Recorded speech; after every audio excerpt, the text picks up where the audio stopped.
And I'll just say thank you for joining another segment of Choosing Kindness. And let's take a moment to, and again, feeling that we are here together in a meditation hall, a gompa. And it's helpful for you to actually have some good habits when you do attend Dharma classes, as if we are together in a gompa where we're not having dinner, we're not, eating, drinking, like things like that. And certainly if you need a sip of something, feel free. But normally when we come to classes, it's in that space like that. We're not necessarily doing other things to be more present. You'll get more out of it as well. Let's take a moment to think about our motivation right now, of why we showed up tonight, what we would like to get from this evening as we battle with and look at some of the challenges in the world. And tonight we're going to be working a little bit more with emptiness and doing an emptiness meditation. So just take a moment. You could lightly close your eyes.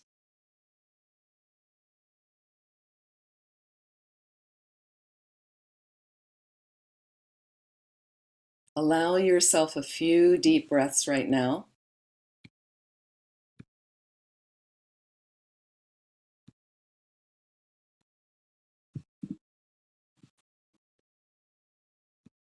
And with every inhalation, bringing in some space to whatever subtle cobwebs you have, whatever tensions, body and mind. Every deeper exhalation, releasing that tension as much as possible.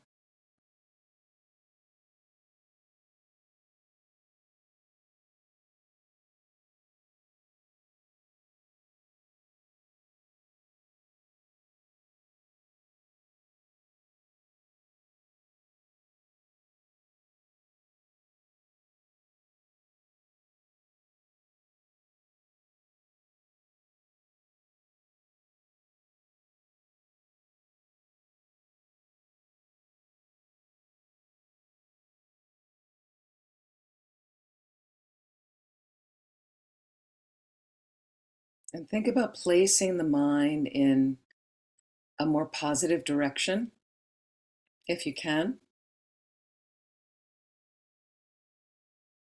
by feeling in your heart that bodhicitta motivation. This is the basis of this tradition, Tibetan Buddhism. This is the basis. Bodhi is enlightenment, citta, mind. The mind of enlightenment is I want to get enlightened. I want to become a Buddha, in Sanskrit, fully awakened being. I want to become a Buddha.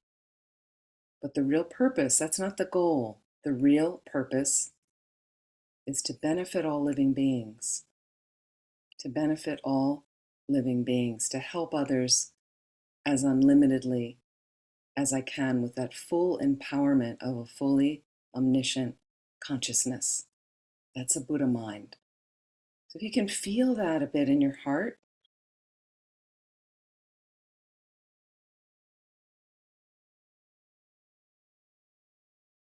just visualize for a moment what your life would be like from that consciousness, what you would be able to do, how you would think, what you could say from that state. And here's the catch with bodhicitta is you're completely motivated. You live from that space. All you want is to benefit all living beings, and you act accordingly. Every moment you breathe.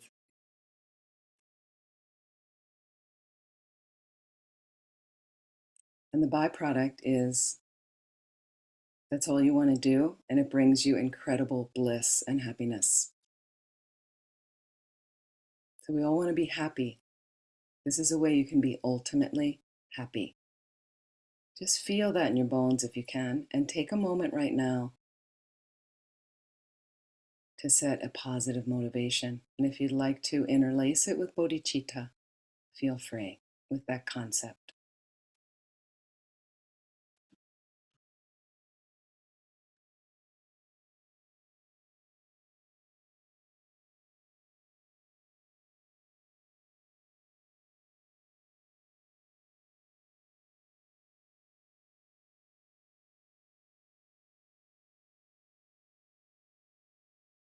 And you can also think in all the things we listed that I'm going to read again, that we listed in the first night, this class a few months ago, a couple months ago. This is what we can do for the planet, is try every day as best as we can to align our mind with bodhicitta, to at least have a good motivation in the morning that involves some bodhicitta. And if I can during the day, to recall and reestablish that motivation and try to act from that heart, from that space of mind. Those ripples will go out from you. That's a way we can have that effect on the world, even in our own little space like that. It is a way.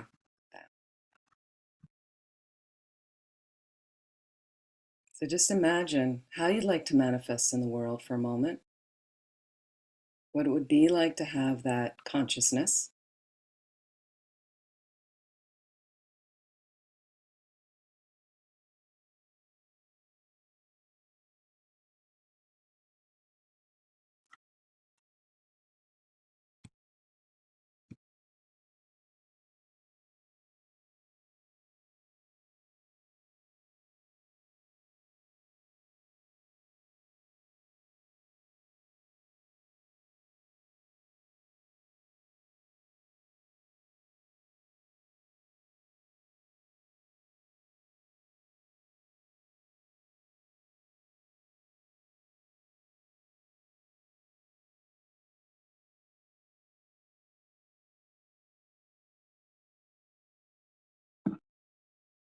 And please slowly relax. And when you're ready, please open your eyes.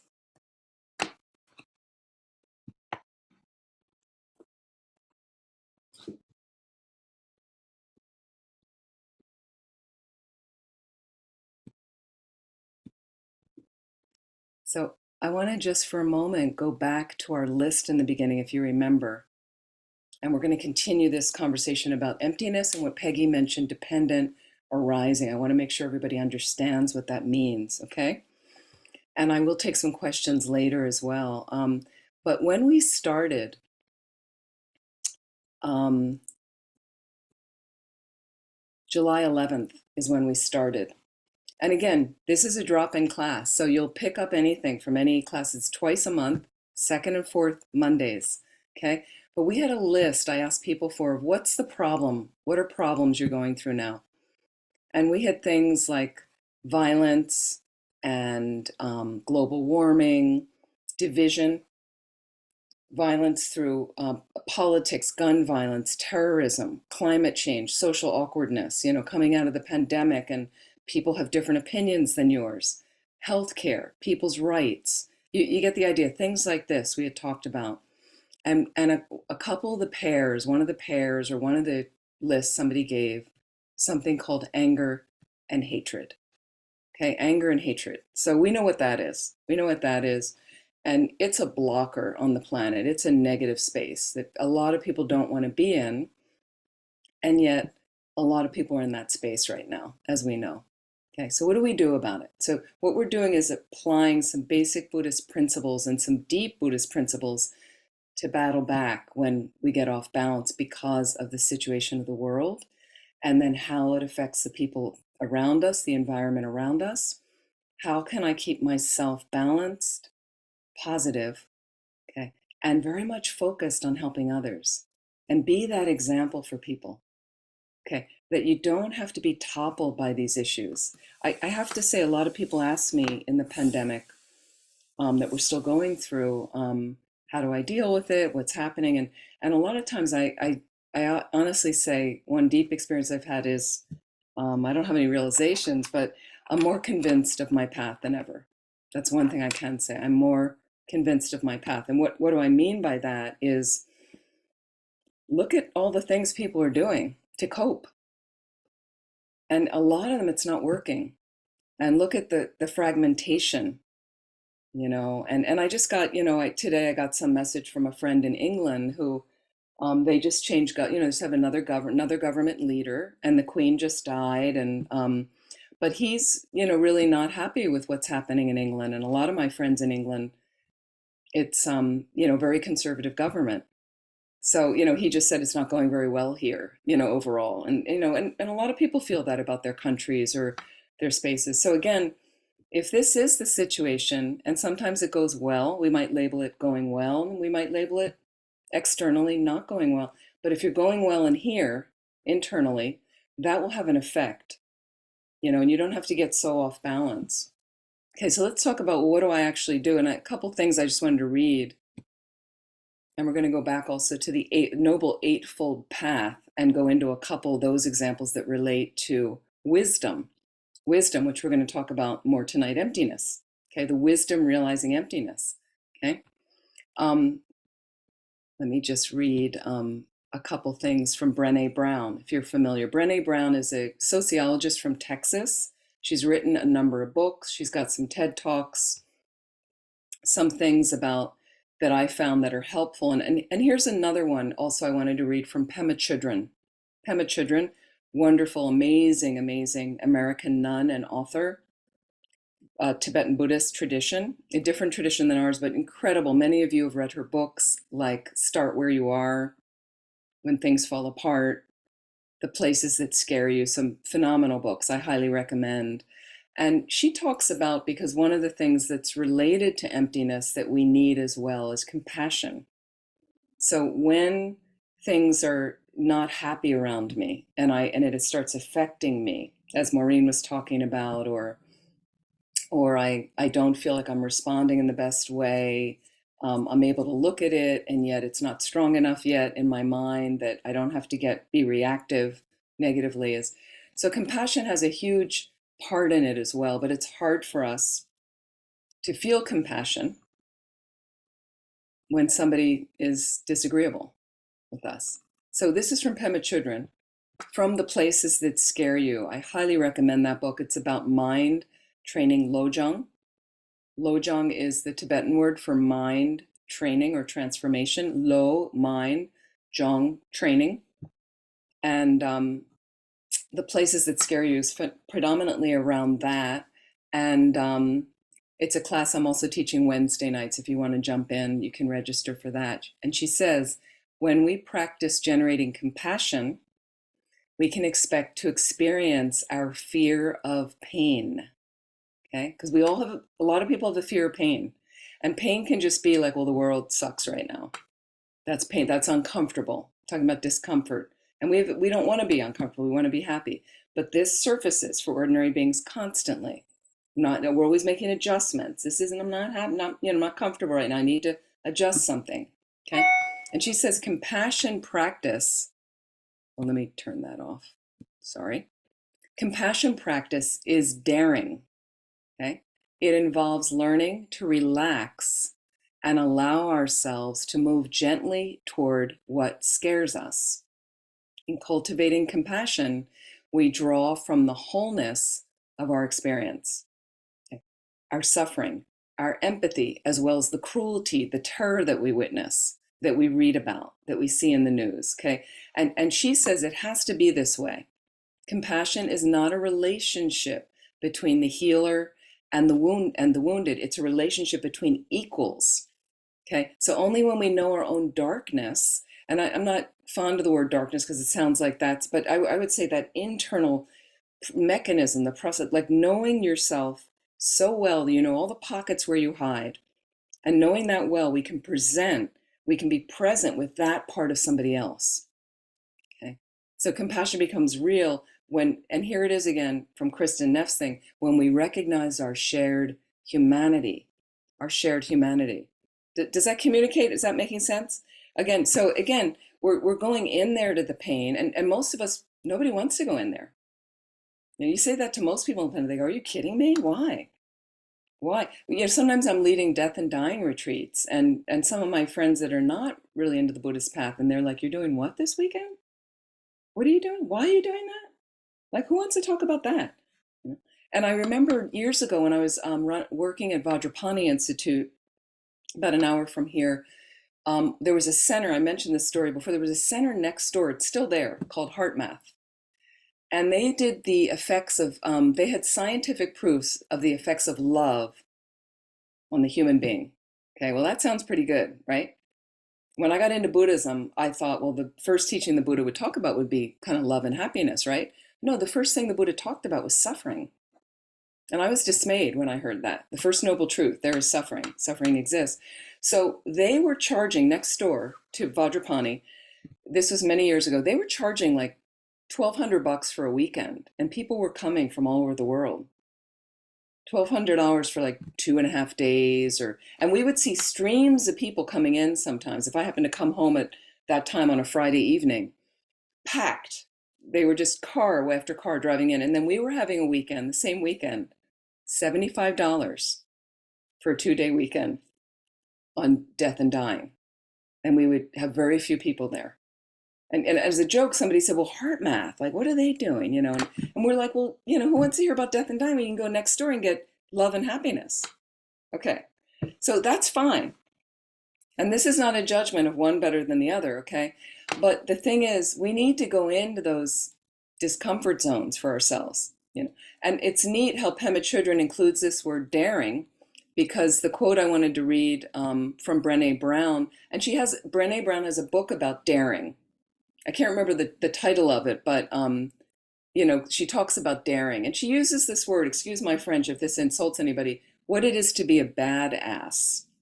What it is to be a badass, okay? And what she really means is, like, when we hear that term, we go, well, that's not somebody I need in my circle. They're kind of stirring things up, okay? But she's talking about authenticity. So first think of Pema Chodron's quote about compassion. This is equal terms. Pity gets the person into the pit. The victim is in the pit, and I'm up here on pity, standing on the ledge going, oh, I'm so sorry for you. Okay, compassion and empathy are right there together. I see you and your suffering, and I am moved to help you because I've been through that suffering myself. Because I've been through my suffering. It may not be the same suffering as yours. Like, it doesn't mean if you've never lost your mother, if your mother didn't die, that you can't help somebody else whose mother just died. If you don't have that experience, but you've already reached into yourself about loss and death and change and things like that and impermanence, so you can meet that person face to face, eye to eye, and know what they're going through. Have some, at least, feeling of the heart moved. I'm gonna hang out here with you, like that. So that's the authenticity. Okay. And then a little bit more about this is how people tend to react. Okay. And talking about integrity is choosing courage over comfort. This is from Brené Brown. Think about choosing courage over comfort, choosing what's right over what's fun, what's fast, what's easy, choosing to practice our values, to live our values, rather than just spouting off about them, like that. So, and then people say, well, what about like murderers and terrorists? Like, what do you do with them? And she says shame is much more likely to be the cause of destructive behavior than the cure. Okay. So guilt and empathy are emotions that lead us to question how our actions affect other people.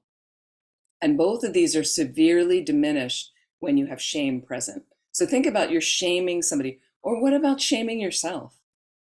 Shaming yourself, does it have a positive thing to get you out of the lazy chair and get you kind of, I got to do something with my mind, with my practice?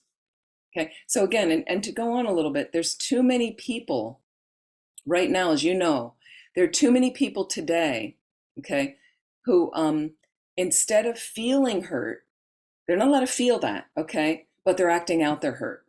That's where shame gets you. They're acting out their hurt. So instead of acknowledging the pain, and we're not acknowledging the pain because I'm not used to other people acknowledging their pain and living from there. Okay, but instead what I'm doing is I can't acknowledge my pain. I can't tell you I'm hurting, but I'm going to inflict pain on others. That's what that does.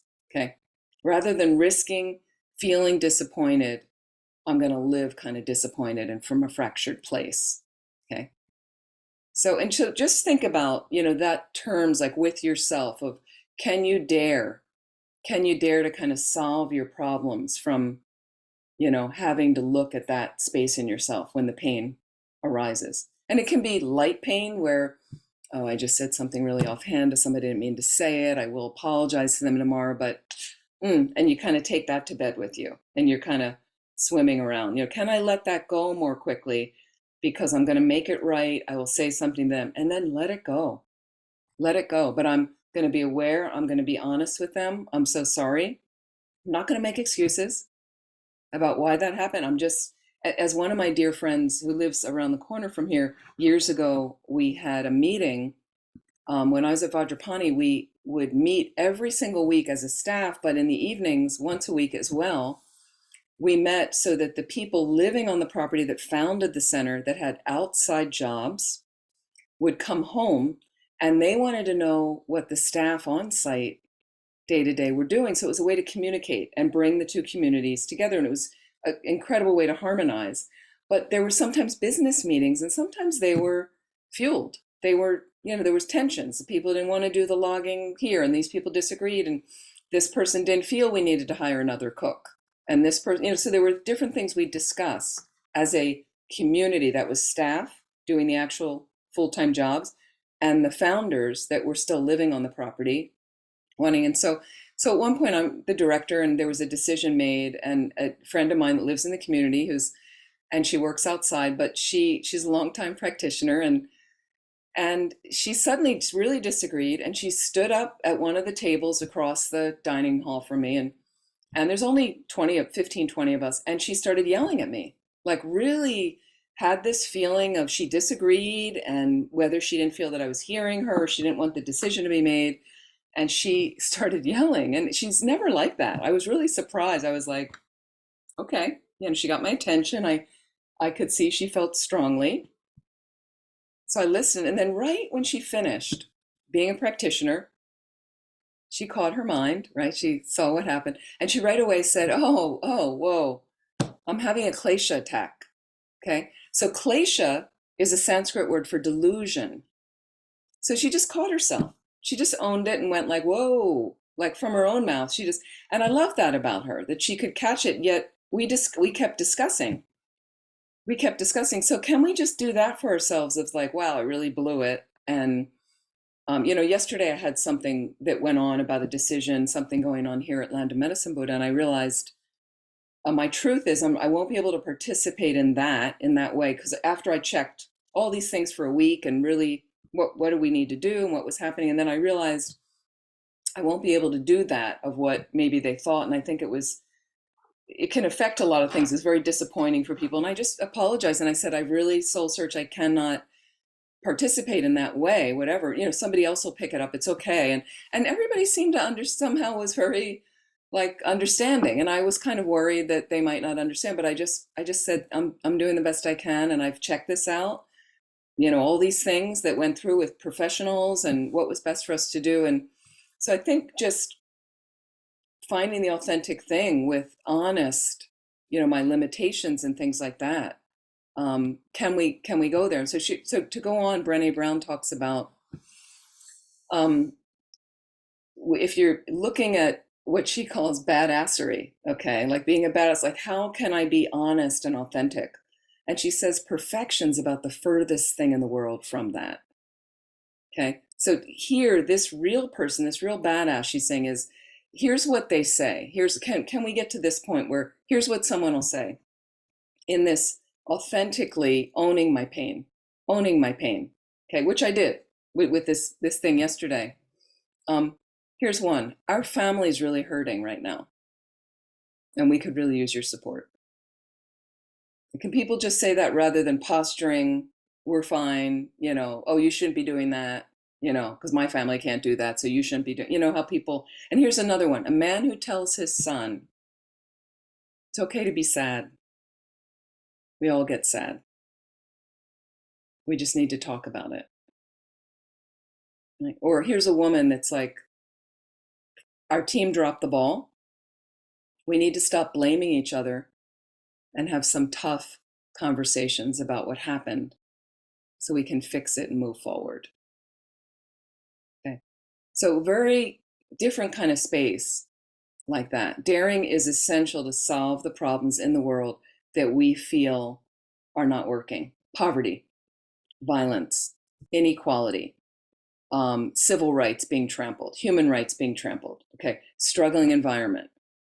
Okay, these are all the things we listed. Okay, so you have to kind of be bold with your authenticity and integrity. Okay, and so you have to be able to show up, okay, and be seen, but you also need a critical mass of kind of people like that are willing to dare and willing, here's the thing, to make mistakes, to fall flat on your face, okay, feel your way through the pain and a tough emotion, okay, and stand back up, that I'm choosing to be here in the arena. I'm choosing to live my life in a very positive, good way. I'm going to keep showing up. I'm going to keep working on my speech, to check when my speech is not so great, cleaning that up, owning it when I mess up, And I said this to somebody, I think yesterday, I said, yeah, that was my mistake. I made the mistake. And they were saying, oh, no, you didn't do anything wrong. And I said, no, I'm going to own that. That was my piece. And they're like, no, you really didn't make a mistake. And I said, well, I kind of think I did. So that's on me. That's not somebody else. And I mean, it was just more like, yeah, I should have said that earlier. I should have in the process. So again, do know that people may attack you, pick on you. It's not going to fix everything in the world, but I'm going to choose courage. Okay, I'm going to choose courage over comfort. Okay, I'm going to choose courage over comfort. I don't know if you're going to really get both a lot. Okay, you're not going to get them at the same time. Not going to get them at the same time. So again, and vulnerability, Brené Brown's all about talking about vulnerability. It's not about weakness, vulnerability. And she said it's not about winning or losing. It's about having the courage to show up, okay, and be seen when you don't have any control over the outcome. Okay. So vulnerability is not weakness. It's the greatest measure of courage. Greatest measure of courage. There's a lot of cheap seats, she says, in the arena, filled with people who will never get onto the floor of the arena. Are you willing to get onto the floor? Okay. And I would add, we got to do it with emptiness. Okay, so let's go back to emptiness. So just think about those things. Let them float around the next couple weeks for you in your mind of, am I a badass? Like what would a bad, and I'm meaning a positive person, but am I running from my pain? Am I running from this difficult situation with this person? Can I get in there with them and speak my truth and kind of say, I think we kind of need to start communicating in a good way. And can we sit down and talk about it? How do you want to do it? What would you like to do? What did you not understand about what I said? Or I'm so sorry because I'm not the best communicator either. So what have you heard about what I said, or what upset you about what I said? Because I want to do it better. And the last thing I want to do is harm anybody. So, just speaking those truths, getting that conversation started. And thank you, Michael. Michael's amazing. He just put up in the chat about the places that scare you and some Brené Brown books. Michael's such a great host. Fantastic. Thank you, Michael. Really super. So you can have a look at those. Okay. Hey, I just had a dissonance, right? Like what you're saying about owning when you make a mistake. I found that in the workplace and in personal life. When you do that, it totally disarms the conversation, because people are always ready to have an argument about how they're right and you're wrong. And when you just say, hey, that was my fault, it just sort of cuts it off. Totally. And I look at it as like protecting my own mind and theirs as well, because then they don't get agitated. Absolutely. So Michael, I really like that. Thanks. Super powerful thing that he just said is, here's the thing. Can you do this? This is a bigger stretch for a practitioner, honestly. And I remember at Vajrapani, we got into this in some communication workshops that we did as a community, is Michael just said, and also to protect their minds, to not disturb their minds. To have, what happens is we're diffusing, and you might say to somebody, I blew it, that was my mistake, or I'm sorry. Okay, but I'm also gauging my speech, my mind, keeping myself out of the gutter. Okay, but what happens is sometimes I've done it as well with a motivation, is I certainly want to keep myself out of the gutter, my speech, my mind, my body, to try to do not harmful things and to do positive things. But did you ever have the consideration that I don't want to say these things, or I don't have to posture myself. I don't have to be right, because it's really going to disturb that person and they're going to get really angry. I need to kind of take it down a couple of notches. I have to really actively listen to what they're saying and see them. Are you really seeing them? Because it's a huge space of bodhicitta to think about the other person. So, I was in this community and there was one guy who's really a good friend to this day. But he had karma where any director of that center he was going to take down. He did it for 3 directors before me, and then I showed up. And suddenly it's my turn. And I had known him before. We had a really good friendship, when I would come visit the center. But now it's my turn. And it was some authority thing he had going on, some kind of karma. And we understood. You can go through the external, okay, where it came from, bad relationship with his dad or what, okay, doesn't matter. But this was a guy that I considered a friend who was really committed to that community. He still lives there. It's amazing, and he's a good guy. He's a good guy. But it just, whoever became, and he would sometimes get a decision from the first week one of when I was director. I didn't know what I was doing, but week one, he'd right away be like, "Is that your decision then?" Like the whole community would come to a consensus. We've discussed it. We all want to do this. We make a decision. And then right away, he'd lean over the table right in my face like this and say, "Okay, so is that your decision? As the director, is that your decision?" So that it would all be about me, that he would have somebody then to blame. Like and it was so freaky. It freaked me out. Like it was just like, whoa, what is, and then, some people in the community would take me aside and go, "Well, he does that to everybody." But it didn't matter. But we went along for a few years, and he was always pushing always, poking the buttons and really on me. And it was very stressful. And his wife said it was stressful. And, and I liked them. I was like, why are you, but okay, I was the director. And then suddenly there was some really big disagreement during a little bit crisis time for the center, meaning if you're familiar with the El Nino weather systems that come through, okay, we had an El Nino year. And what that meant for that community is a lot of heavy rain in the winter. Too much rain, and it's a sloped area so there's landslides, trees coming down, creek overflowing.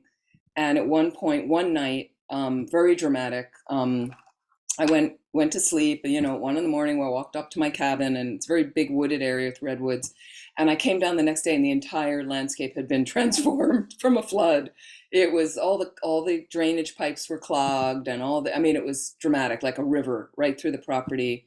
Somebody's minivan nearly washed into the creek. And they had another El Nino year a few years ago, and one of our neighbors actually drowned in the creek with trying to get over a wet crossing. So it's dramatic. So what happened is during this time, we lost the road in 2 places, meaning drainage pipes opened up, one bridge washed away, and that was our drive, no way in or out, really. And 8 of us were stuck on the property, including me and this guy, okay?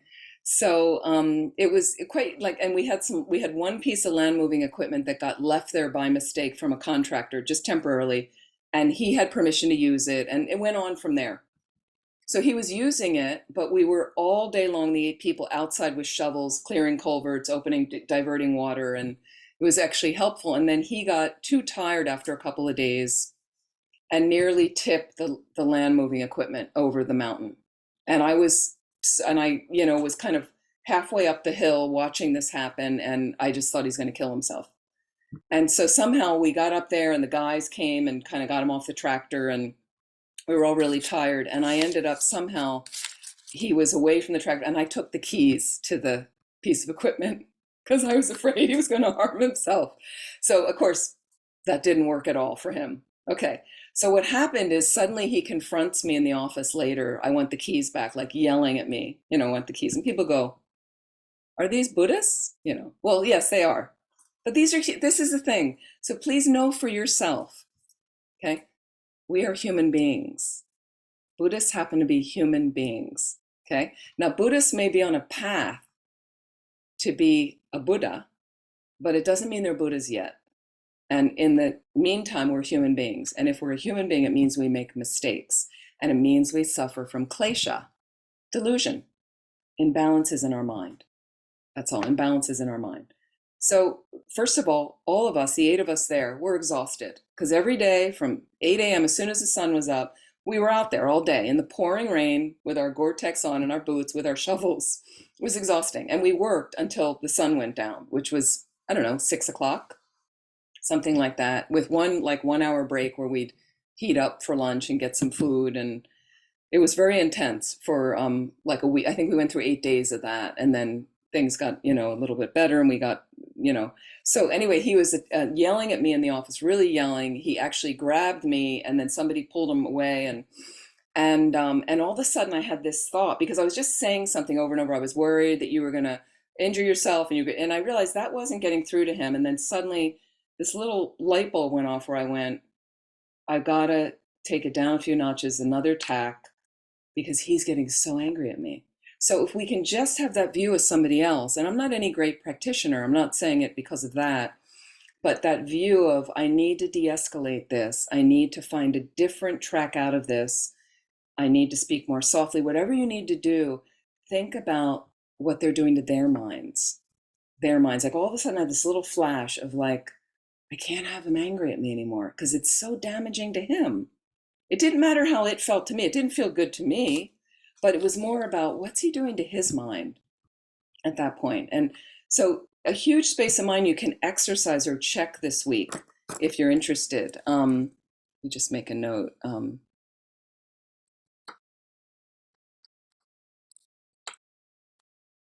So I'd love you to look at in the next 2 weeks, like a little exercise of just that. Do you have any discomfort areas with people? Number one, how are you working them out? How's your authenticity and integrity going with it? What is preventing you from being kind of an open and honest about it? And or do we need to work on our speech a little bit to get the right words together? That takes time for some people.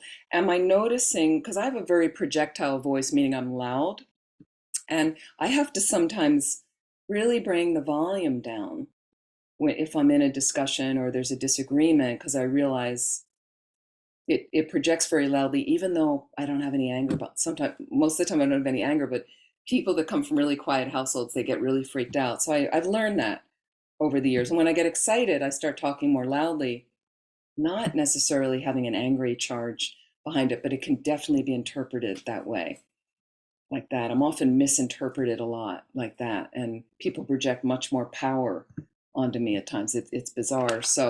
So again, what can I do personally to find the right space, the right, maybe I need to just, I'm in a disagreement with someone. If you notice this in the next couple of weeks, can I just a little deeper breathing and then maybe come back to them and go, I mean, this is something I said yesterday. I said, I'm really sorry, but I can't take that risk personally. I'm just not feeling strong enough to take that risk. And everybody heard, people were like, oh, okay, well, that makes sense. Like, hey, no, nobody had any problem with that because that was my truth. That was just me being my vulnerable space saying, oh, no, I don't feel good about that, or I just don't think I can do that. So when can we kind of reach in there, which is reaching into our pain and discomfort? And can I sit in there and face it a little bit through my practice, which makes me more comfortable with it to be able to then express myself in a gentle way to somebody about what's really going on and meeting them there like that. Not kind of running from the fear and the pain at times. So when we get into on the list anger and hatred that showed up on the list, and what I want to read is also from the Noble Eightfold Path, going into emptiness. We started talking about how it's divided into the three higher trainings. The three higher trainings. We were working with number one, the training on good morality or ethics, like that. So what we had gotten to and what we were exploring a little bit is right speech and right action. We started working as using that, folding that in right speech and right action. Another one that comes along, there's a third one with in this category is right livelihood. We're going to come back to that right livelihood, but I'm going to skip because what we have is the three higher trainings. You have ethical discipline, number one, that's the basis. to build number 2, concentration or meditative absorption. Okay, mental discipline, they'll call it, like that. And then I need that in order to get emptiness. That's the third of the 3 higher trainings. Again, good morality, good ethics, concentration, wisdom. So I'm going to go to wisdom for a moment and just skip over, but we're going to come back, and they're all related. And I want to talk about, with wisdom, there's 2 of the Noble Eightfold Path. And basically, after the Buddha got enlightened, he basically taught from this path. Basically, here's how to live. Here's how to live. So that's what we're talking about. Okay. So we were looking at right speech. Well, that works because I want to definitely align my communication, especially when I'm expressing myself. That part is right speech. Because another part of communication is how I'm actively listening to people. Am I listening effectively? And the second one we talked about was right action, right action. So those relate to, that's 2 of the 3 of the ethical discipline. But with wisdom, we're talking about right thought and right understanding. Right thought and right understanding. So what's the difference with these? What do we mean? Right thought denotes thoughts of selfless renunciation or detachment, okay? Thoughts of love, thoughts of non-violence. Okay, so that relates to our list when we had violence near the top. But these are thoughts that are extended to all beings, okay?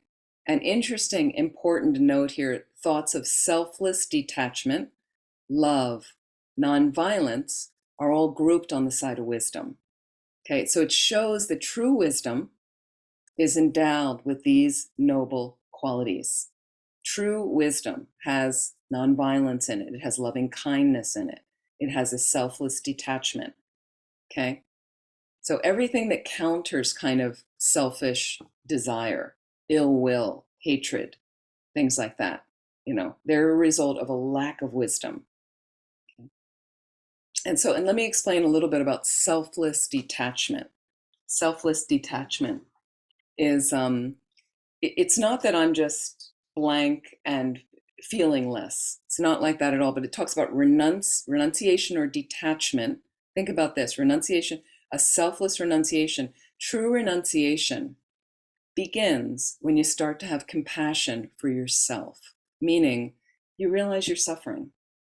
You're tired of always getting into the fight with that colleague at work. You're tired of going through that again with them. So you start to really apply Buddhist techniques, really start to get that meditation practice engaged to start to shift my mind because I'm sick of suffering. That's the beginning of renunciation. Okay? The attainment of renunciation, literally, or I'd say technically in the Tibetan tradition, is when you're striving day and night to get out of samsara. When you're striving day and night to get out of samsara. Okay? Samsara, that cycle again of birth, old age, sickness, and death.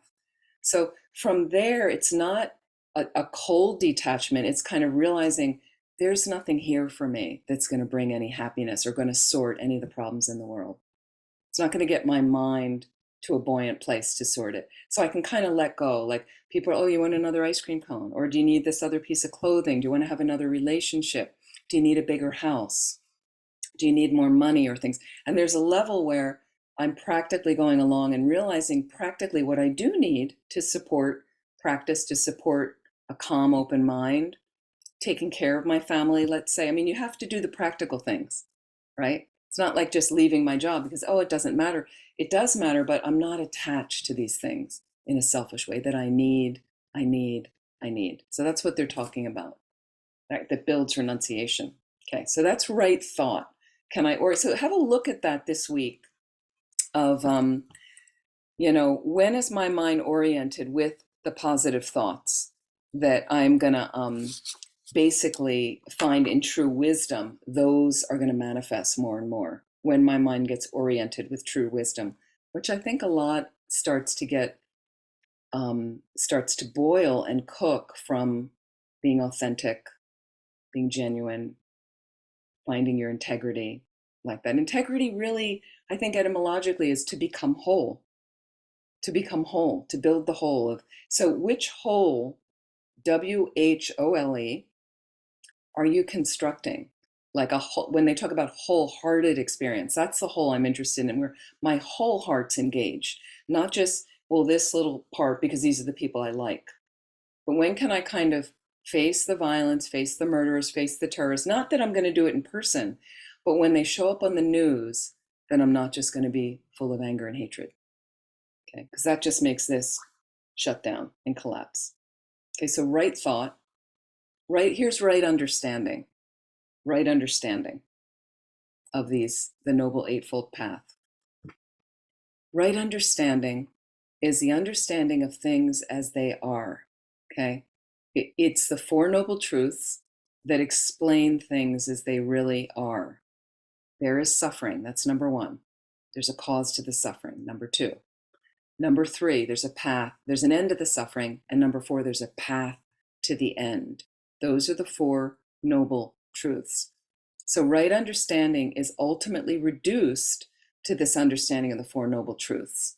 Okay, and this understanding is the highest wisdom that sees ultimate reality. It sees emptiness directly.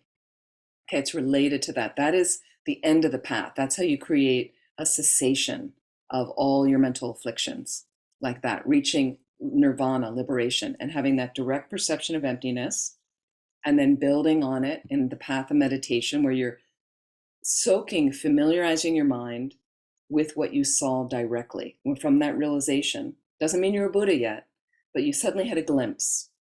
What you want to do then is continue that in meditation to get the mind more and more soaked so that you gain higher levels of realization.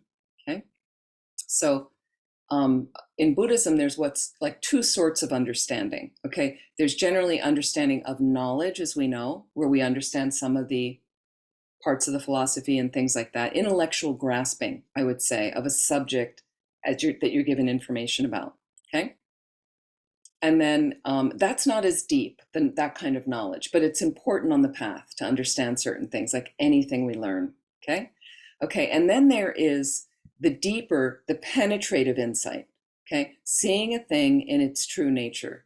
Okay? Without the name and the label. Okay, this penetration is possible only when the mind is free from all the delusions, all the klesha, okay, and is fully developed through meditation. Okay, so again, I just want to have a quick review, and I want to do a brief meditation on emptiness. So at least to start, and we'll keep doing this because I think it's really powerful for us. So I want to remind you, we had analyzed before this pen, we had analyzed this because emptiness relates to inherent nature, how things exist. We have to look at how things exist. And what happens is we have an appearance that shows up to us. You're sitting in a space right now.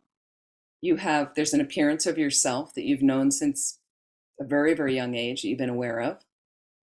It changes over time, but you're still, and there's a level of a grasping onto that because I have a certain sense of myself and I feel myself very present and dominant in the space.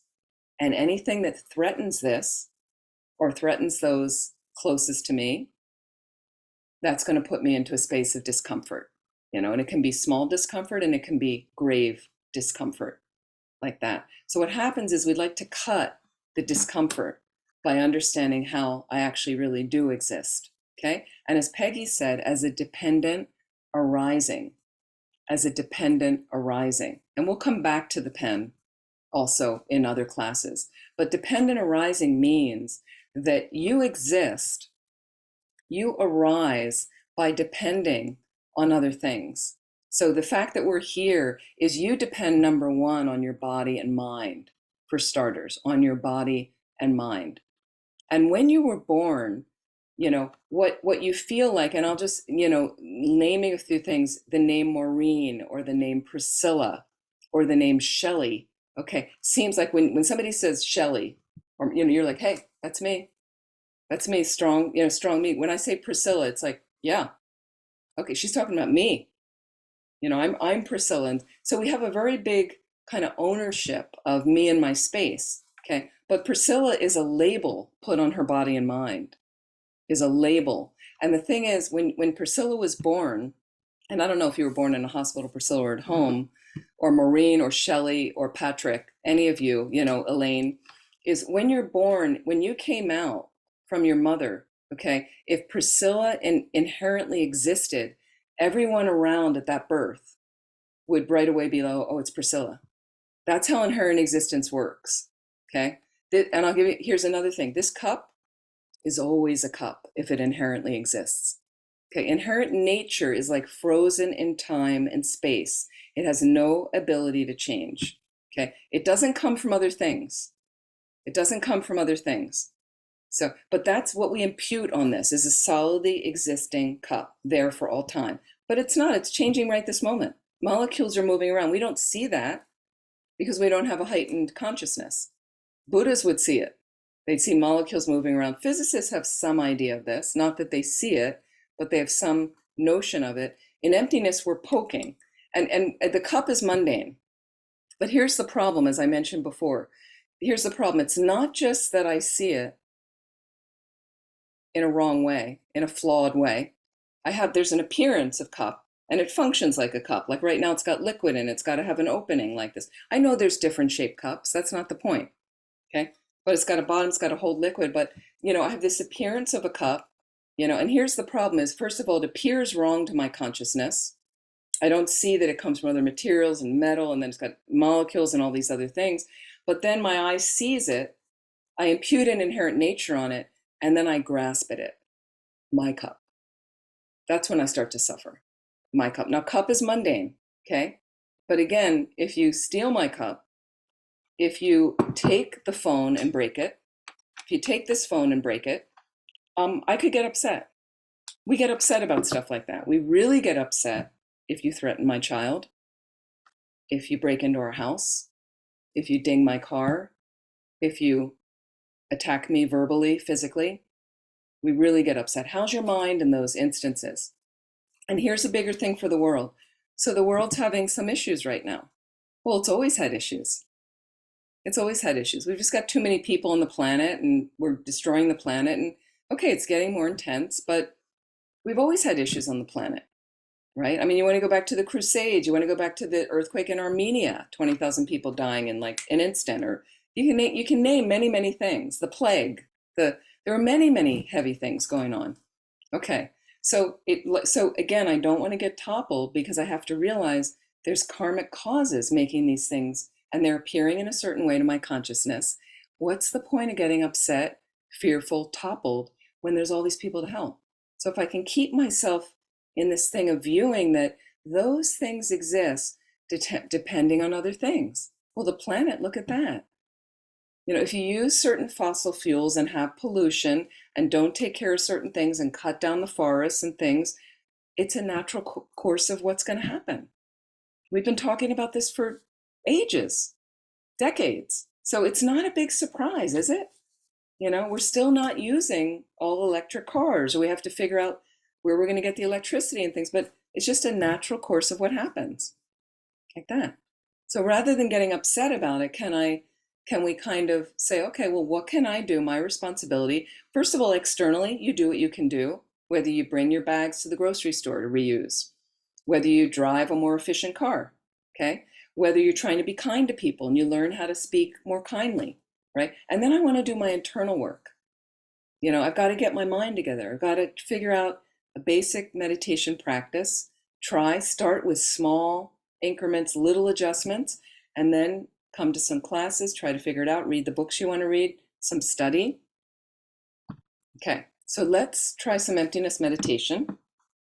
Then I'll take some questions. Let's just sit comfortably, okay? And we're going to do this again because we don't have a lot of time, but I definitely want to give you a little sense, okay? Because what I'm going to do is according to what's called traditionally a 4-part emptiness meditation. 4-point analysis is a traditional way to do this. 4-point analysis, okay? The first point is finding what's called the object of refutation. The object of refutation. Sometimes it's called an object of negation. Okay? That's the hardest part of the meditation, is finding that object. We're going to use the sense of ourself, the I, like I, me, mine. Like, how's that I? Okay. That's the hardest part, is nailing that object. And then we're going to analyze it. Okay. So the second part is, they say traditionally, what's the pervasion? Meaning, what are the possibilities of where the I exists? Because you're going to feel, you may feel a solidly existing I. Okay. And then you go, well, wow, that feels pretty strong. So I need to be able to find it. So where is that I going to exist? And there's really two possibilities. It's one with the body and mind, or it's going to be separate. It's going to be different than that. Okay, so it's one. So we're going to look in, and then part three, we're going to look slowly in the body and mind for the I. Slowly in the body and mind. This is the longest part of the meditation. Depending how long you have, we don't have a lot of time tonight, but you slowly will look, and it can be tedious in the beginning, and you need to go through that process. You can't jump to the end and go, well, I know it doesn't exist. So, because you won't convince yourself, you need to, day after day after day, as much as you can, learn the meditation. Now, here's a little shortcut. Here's a shortcut. Okay, and wait, let me give you the fourth part. Fourth part is, I look intently in the body and mind. I'm going to take you through a little about that just to understand the process. Maybe I don't find the I in the body and mind. And it's a little confusing in the beginning. That's normal.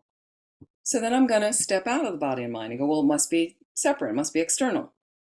But kind of as soon as you step out of that, you realize that's kind of ridiculous. The I isn't out there. So suddenly you may come to a space, a little aha moment. There is no I that exists inherently. That concrete feeling I had in the beginning does not exist at all. It's simply not there. Okay. It's absent. That's what emptiness is. It means it's absent of having that inherent nature. It's empty of that. That's what we're talking about, emptiness. It's empty of inherent nature. Okay. It doesn't mean that you don't exist conventionally. You are sitting there meditating. You're breathing. You need to take care of yourself. So we have extremes. Nihilism, nothing exists. Doesn't matter. I can step in front of the bus. It's okay. It's empty. You'll get killed. So that's not smart. Then we have, here's the other extreme, reification, concretization. Yeah, I do exist inherently for all time. Anything, you get the cancer diagnosis, God forbid, I hope you don't, right? But suddenly you're completely rattled, completely freaked out. Somebody tries to break in your house, completely freaked out, right? Because the I is like, ah. So that's what we're going to use for point number one, to find that object of refutation. I will talk you through it to try to find that object. But here's the shortcut. In the book, How to Meditate, I can see Michael's searching for the book link right now. I see the steam coming out of his ears. He's so on it. Kathleen McDonald, who is our longest term nun in our tradition, she's a dear friend.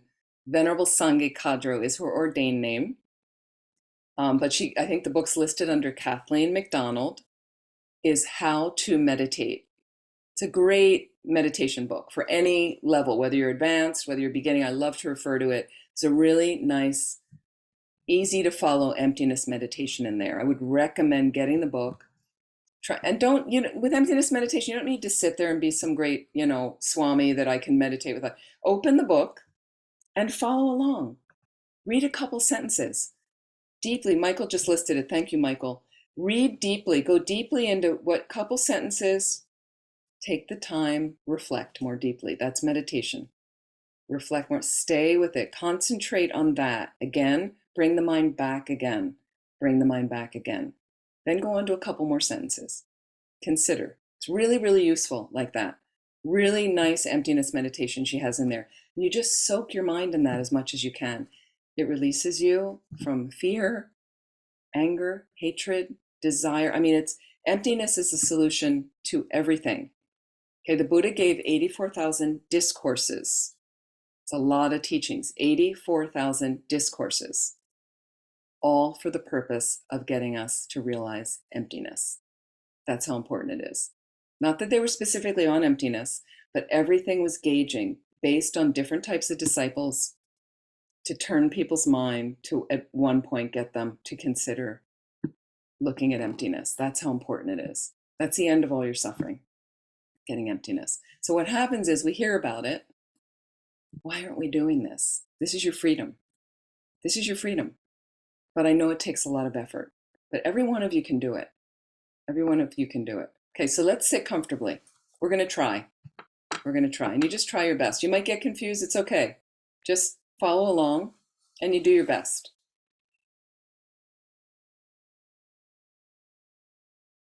You can lightly close your eyes and find a comfortable position as much as you can, trying to sit up as erectly as possible.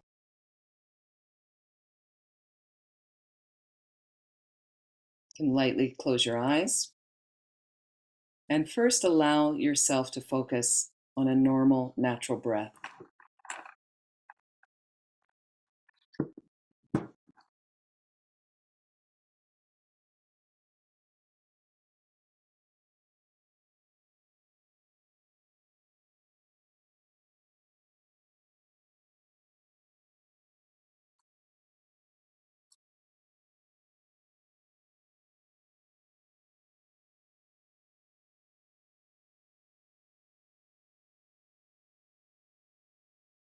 So I'd like you to reflect right now. If it's a recent moment, or you could go back to something more strongly, if you can call up to mind when you were intensely angry or fearful, intensely angry or fearful, if you can bring that moment to mind, and if you can kind of try to feel it somewhere in your body or really feel the gripping, I could just stay there for a moment.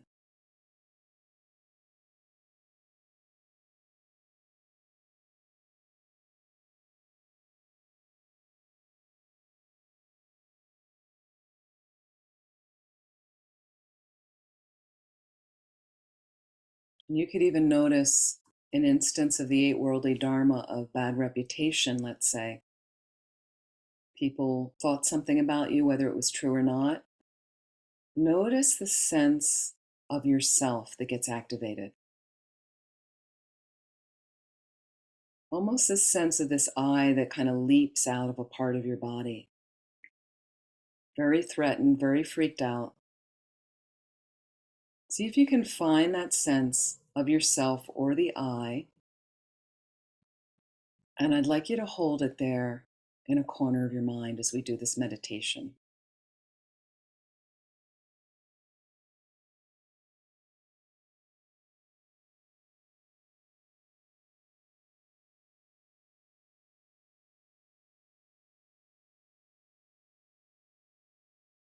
So if you get a little lost in the meditation, go back and conjure that moment up again. Go back and make sure it's present there in a corner of your mind. Feel that sense of the I. Feel that gripping. Feel how strong that sense of the I is. And that, in a sense, is our point number one that we're analyzing.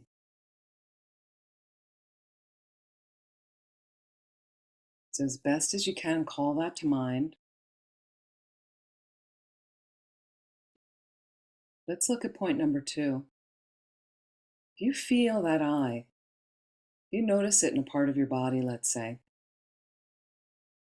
or where do you think it can exist? Because it has to exist somewhere. You feel it. Where do you think it could be? Just explore for a moment. Where do you think the I is residing? What are all the possibilities?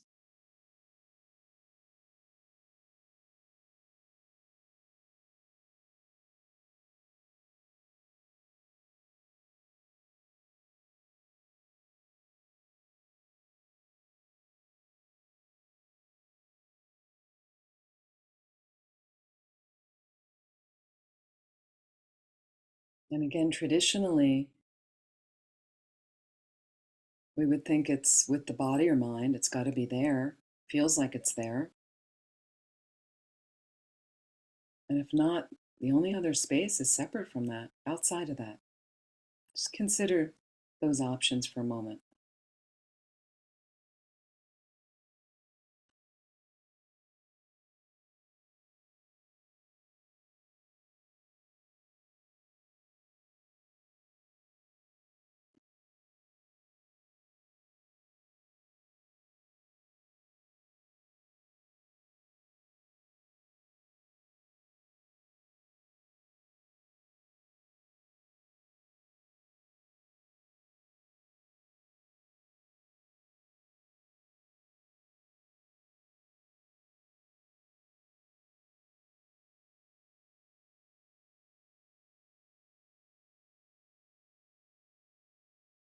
So part number 3 is we are going to look for the I in the body and mind.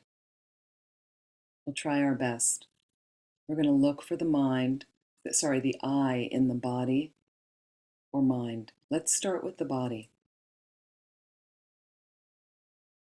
So as you bring up that notion of the I, that feeling, whether you're threatened, whether you're angry, whether you were misunderstood, do you notice it somewhere in the body? Does it feel like it's somewhere in the body? Please explore that part of the body where you're feeling it. Have a look in there, and let me give you an example of how it works, your analysis. Let's say you say, I think it's in my heart. I feel a gripping in my heart. Okay, the heart. First of all, there's your chest. So you've got skin. Beneath that, you have tissue and blood, layers of skin.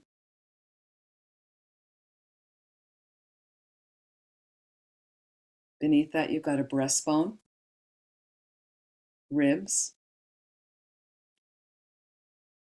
pericardium. Then you come to the heart. Think about all those different pieces I just mentioned. Okay, there's only one I, the sense of yourself you're looking for. There's only one. But all those things had many parts. So if you say the skin, which pore of the skin, which cell of the skin is the I? If you say, I think it's deeper, it's the heart. The heart is made up of parts. Which part is one with the I? Identical with the I? Is it the aorta? If you say it's the center of the center part of the heart, okay, well, that's also made up of parts, molecules, cells, minute particles. Which one of those is identical to the I, is the I? Have a look in there.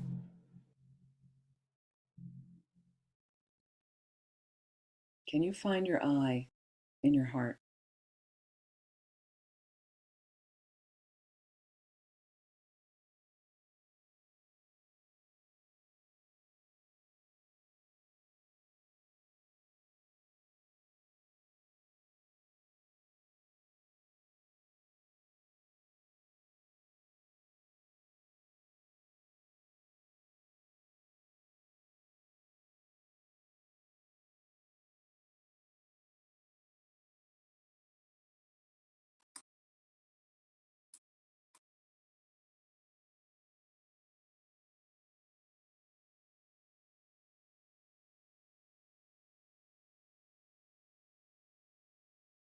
Or maybe you feel it's another part of your body. Analyze there.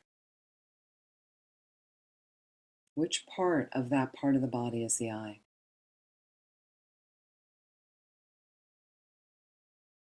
It's difficult. It's not easy.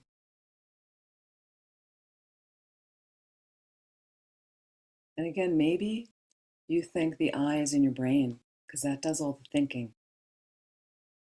That makes me think the I is dominant, separate.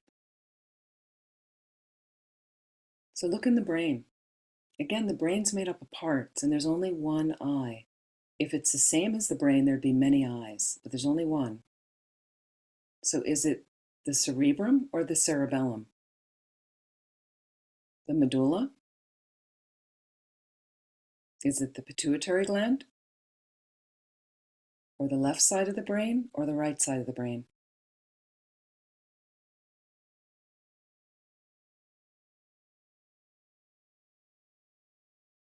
Can you find your eye in your brain?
So you would slowly, when you have more time, or at least pieces, you could do parts of the meditation. Take the time and slowly look through your body as much as possible. We need to do it again and again and again. Slowly over time, maybe we don't find the I in our body. So we think it's in the mind, perhaps. Let's look at the mind for a moment. Well, think I have happy thoughts, I have sad thoughts, confused thoughts, different memories make up the mind. Moments of consciousness make up the mind, which is separate from the brain in Tibetan Buddhism. So is the I when you have a happy thought? But right now we're bringing up fear or anger, and the I seems very dominant in those thoughts. So is it an angry thought or a fearful thought? And even thought itself is made up of parts. There's a beginning of the thought, a middle of the thought, and an end of the thought. Which part of that thought is the I? And if you say it's the middle of an angry thought, Tibetan Buddhism would say it can be further broken down to a beginning, middle, and an end, on and on. Everything can be further broken down, whether it's parts of the body or experiences in the mind. So can you find your I in your mind?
And if at any time you come to what is called a not finding, you're not finding the I,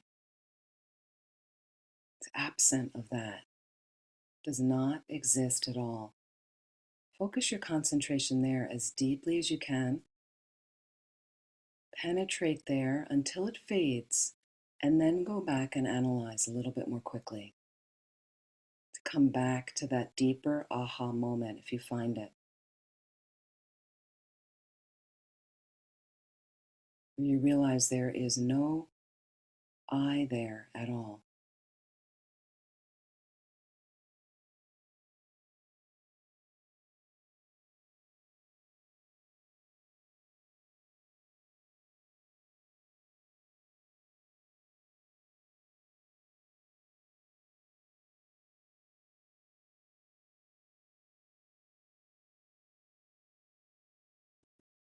And let's let go for a moment now, the body and mind. And obviously, we could spend more time slowly going through this. We'll have more time in future classes.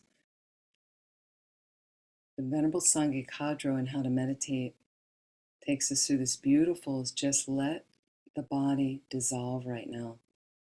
So just imagine as if the body's dissolving and all the cells, all the minute particles of your body are simply dissolving and floating away into space. Just let go.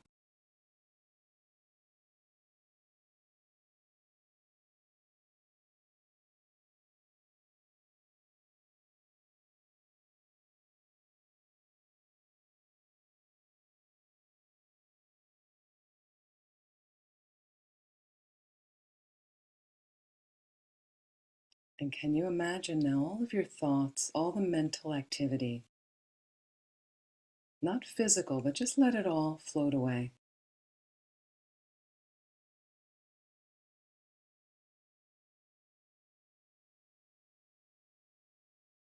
And as you let go, body and mind, ask yourself for a moment, where is the I now?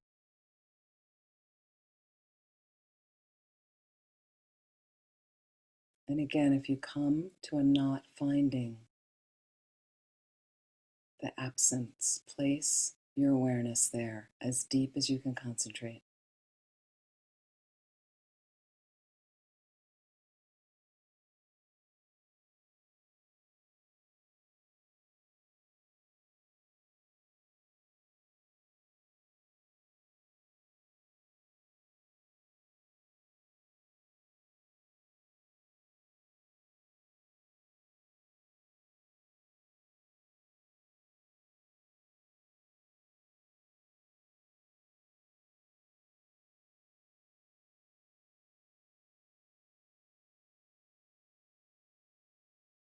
So now do understand that you do exist on a conventional level. For instance, you are meditating, sitting and meditating right now with your body and mind that you need to take care of. But we want to understand how we do exist as your name labeled on your body and mind. You arise dependently on that so that we don't have to have an exaggerated notion of ourselves. And the more we can keep that in balance, the happier and more peaceful we will be. But the absence of the inherently existent I, which gets us into trouble, that absence is the emptiness of the self.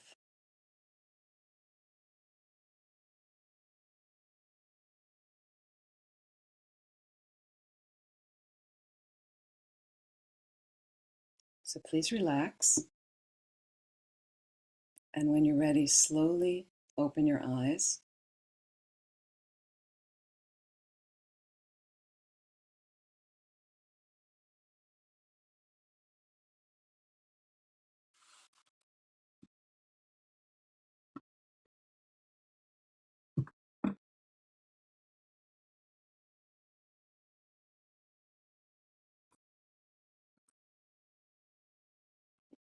And I just want to ask you, coming out of the meditation, any observance and any questions about the meditation or any questions about anything this evening that I mentioned?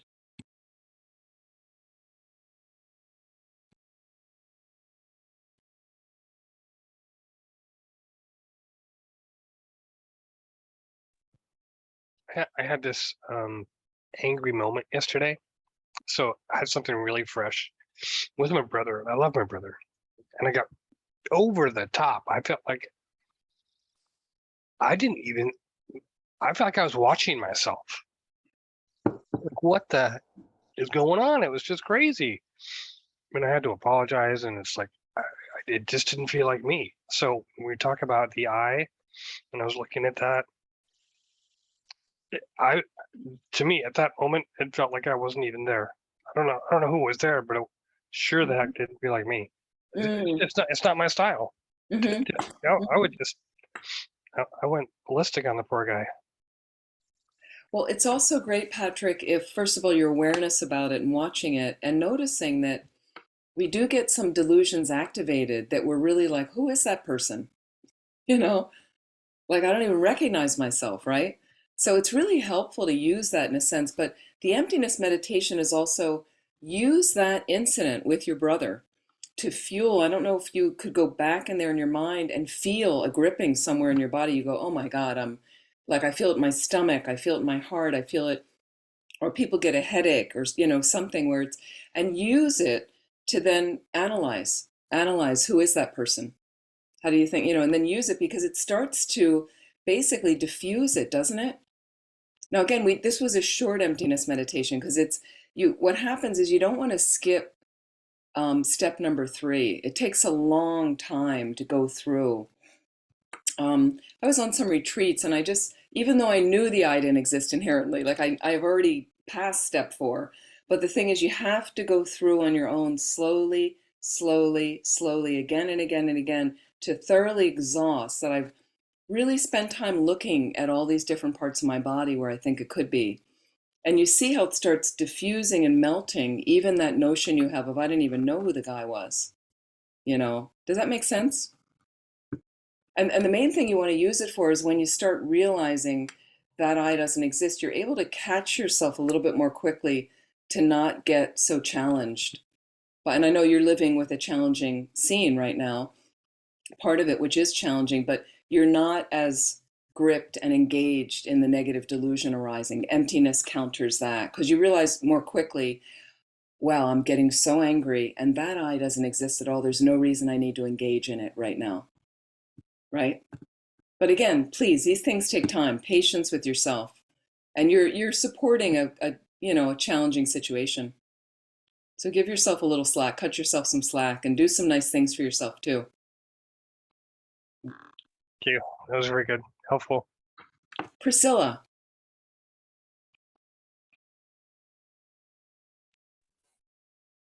Good evening. Good evening. It was a really nice meditation. And I want to connect it with one of the first things that you said this evening and ask you a question about that.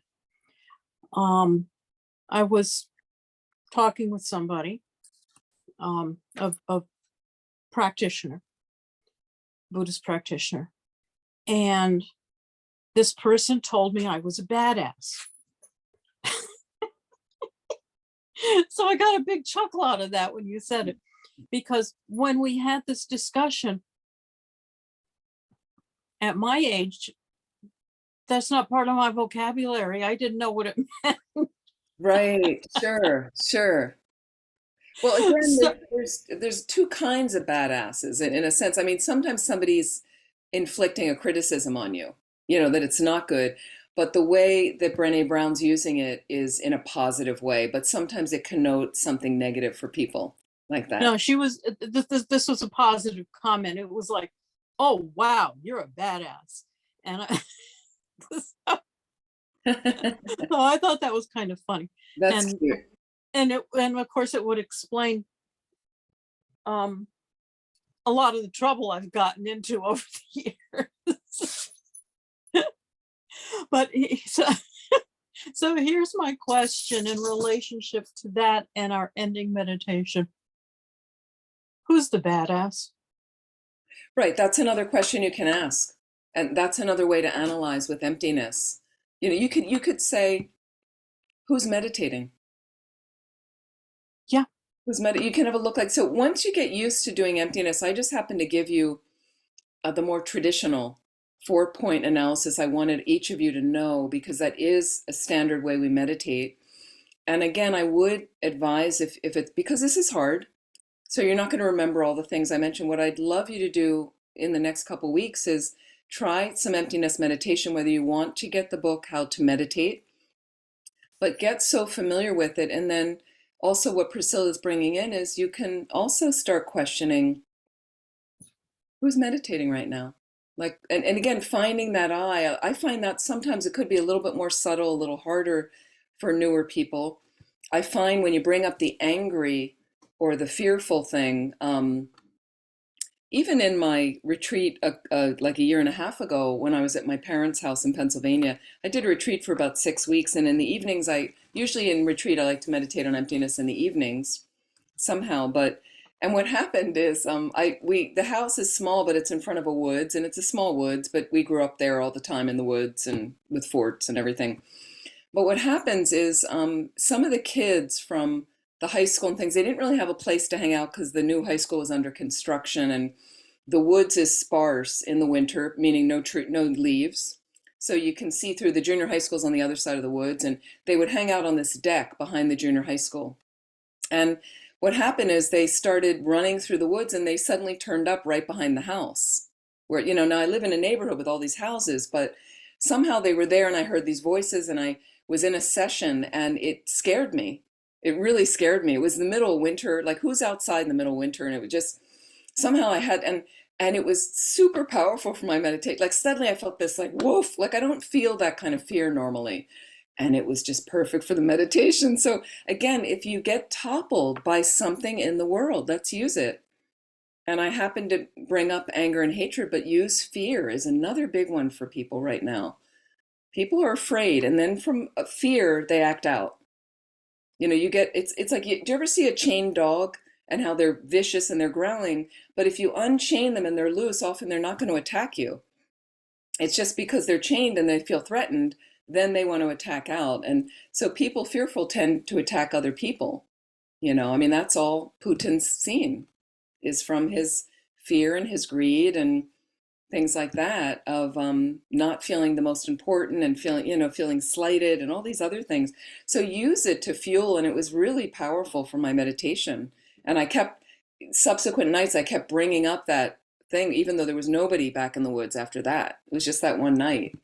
And, suddenly I wasn't sure if somebody was breaking into the house. And so if we can use it and try to use other life things, if you suddenly almost have a car accident, use that gripping. That's a perfect example to use in the meditation to check, like, who just felt threatened? Who felt fearful? Who's angry with their sister? Who is it that's getting angry? How does that person exist? So that's helpful, Priscilla, what you mentioned. Yeah.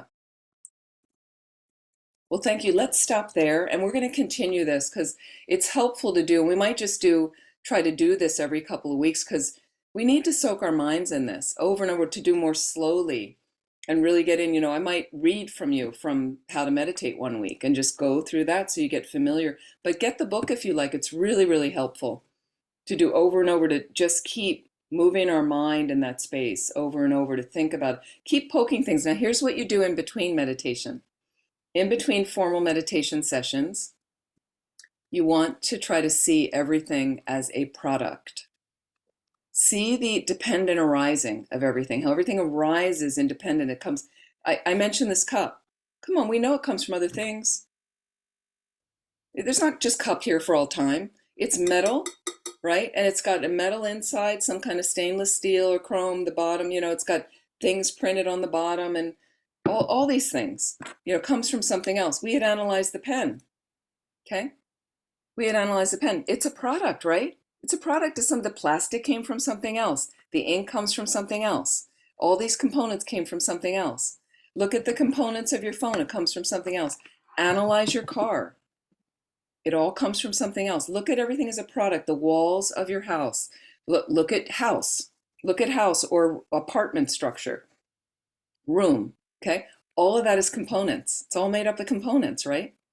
So you keep kind of poking. Now, you're not going to be able to do this 24 hours a day. It's exhausting for the mind. Those of you that speak second languages, remember when you were learning and you're trying to live in the culture and you're trying to speak. And then there were times I lived in France 1 year. I went to school there 1 year. And, sometimes I get home at night and I'd be like, I just need to speak English now. I'm tired. I just can't keep the conjugations and it's like, pfft. So again, it's like that with Dharma practice is we try, you show up 5 minutes, you're waiting in a doctor's office, waiting for an appointment. You're waiting in traffic. Analyze. Oh, look at all the cars. Don't have an accident. Please don't have an accident. Be attentive. But somewhere where you're stationary waiting, you can always watch the mind again and notice everything's made up of components, it's parts, it's products. Like that. So a few exercises is, what are these things doing to your mind? Notice what, different components of your mind, what's happening with your mind in certain situations. Let's look at right, let me just go back into let's look at right thought and right understanding. How's that working for you in the next couple of weeks? We're going to keep working with this right thought and right understanding that make up the Noble Eightfold Path when we're dealing with wisdom. Right thought. What do you think about selfless renunciation? How do you feel? Do you feel somewhat detached even though you're involved with your family? Practically, that's great. But is there some level of detachment? Like I mentioned, I have a friend who is very wealthy. She lives on the East Coast. She's very wealthy. And I know that, if her house burned down, she would walk away and not have another thought about it. She's really not very attached to any of her stuff. Like she'd be like, okay, a house she and her husband had built. And I know she would just, nothing, wouldn't phase her in the least. Doesn't. So how do you feel about certain things? What are you attached to? Can you deflect the attachment by analyzing that thing, looking at the emptiness of that thing? How does that, like if I said I was really attached to the cup, okay, so where is the cupness of it? As I look at the products of the cup and all that, is there anything so unique that it so stands out dominant, it's always going to be this cup? Like that. And due to my attachment, look how I suffer when the cup gets a ding or something. Look at the suffering. Is it really worth it with some of your belongings? Look at like you take something technology, and then we're going to finish is, people get these phones. Okay. So they have a phone. And do you remember your first cell phone? Remember long ago, the clunky kind of whatever? They didn't do half the stuff that this thing does. No way. Okay? And then they made a new phone. And if somebody gave you that old phone that was the best thing since sliced bread when you got it, you walked out of that store, it was like, you're showing your friends, hey, look what I got. And everybody marveling. Oh, you got the new one? Oh, can I see it? Does it take the good photos and it does all this? But that was 5 years ago, 10 years ago. If they handed you that phone now, you go like, I don't want that phone. Everything changes. Look at the changing nature of everything. So it just diffuses attachment, hatred, all of it coming from confusion. Look at your confusion these next couple of weeks. What are you confused about? Is your view accurate? Is your story accurate? Okay, and then try to meditate on emptiness. Okay? So we're going to look at right thought, right understanding. Right understanding. Again, that's your story. Is my story accurate? Is my story accurate? Well, it has a validity to it from your perspective. Is your perspective perfect? Do you have the whole view? Mine isn't. So when I get a story going, then I have to go, well, that's just one aspect, but I don't know the whole story because I've got a limited mind, limited view. Well, thank you so much for showing up. Lynn was saying, yeah, the book is How to Meditate. So Michael has put the link there. Lynn, that you can see. I'll list it again right here. There it is. So feel free, if you'd like that, you can copy that link out, like so that once we close the Zoom. And I'd like to thank all of you for showing up. I'm going to dedicate the merit. One thing I wanted to mention is please register. If you can register in advance, it's easier for us because we've got limited staff supporting the courses. That way you can get the Zoom link, or you can, go to the class assistant. I didn't get the Zoom link, or go to me, things like that. And Amy, does the Zoom link change? Does it change from every other week? in this class, it changes you have to re-register for every couple weeks in this class. The class on Wednesday night, which is Transforming Problems, is one component of one Discovery Buddhism, but this class is drop-in. So you do have to re-register. I'm sorry. You have to re-register for the Saturday morning meditations for things that are not like a series like that. Certainly the Monday night, Saturday morning meditation, some of the programs, I think, with Geshe Nawang Drakpa, like that. And we also have Thursday night, Karuna is teaching. He's got a couple more sessions left, I believe. So please join that. One more session left. Thank you, Michael. One more session left. And then following that, Venerable Steve is coming back tomorrow after 6 months. And he's going to be teaching on the middle length Lam Rim, on the meditation component that I believe Michael's supporting, which is great. And that'll be Thursday nights if you want to join that as well. So do register in advance, especially the Monday nights, and this is twice a month. Thank you so much for joining, and let's dedicate whatever positive energy we've created. May we invest it in helping our world be better, but also helping our own minds to engage with our world in a more compassionate, positive, peaceful way. And help us to work on our minds so we can get to that place. And may, for all the people who have recently died, like the Queen, like Jody Galt, a dear friend of mine in this area, and Meg Daniels in Minnesota, all those who've recently died, may they immediately take a good rebirth and be free of suffering and be able to be on a path to benefit all living beings perfectly. May there be peace in all world systems as soon as possible. And may we be able to find our way to meditate well on emptiness, to really disengage the negative mind states and all of the delusions like that. For the long lives of our precious teachers as well. So have a good couple of weeks. Thank you so much for joining, and I look forward to seeing you again. Wednesday night, I am doing Transforming Problems. You're welcome to jump in. We've got 4 more sessions of that, and doing some teachings Tuesday afternoons for Shanti Deva Center in New York. So you can find some of those things if you get mistaken at landofmedicinebuddha.org for some of the teachings, and the other ones, and all of them may be at amymiller.com if that's helpful for you. The other thing I want to mention, so I'm leading a pilgrimage to Laudo. I think I've mentioned this before, which is a remote retreat center in the Mount Everest region. And actually we don't need to record all